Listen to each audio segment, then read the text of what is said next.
Pinapakinggan mo sa akin? Really? Yassi Pressman meets baby Yassi sa Cebu City.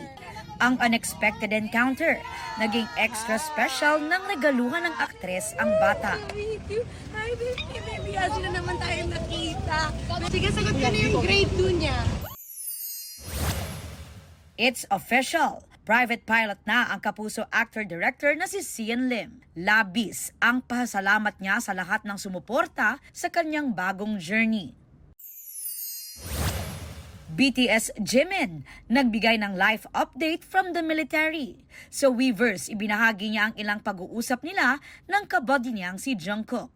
Kabado raw si Jimin sa nalalapit nilang military discharge sa Hunyo, lalo't matagal na silang hindi nakakapag-perform as a group. Sa kabila nito, maghahanda raw sila para maibigay ang best comeback sa Army. Aubrey Carampel nagbabalita para sa GMA Integrated News.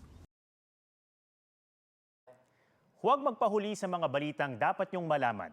Mag-subscribe na sa GMA Integrated News sa YouTube.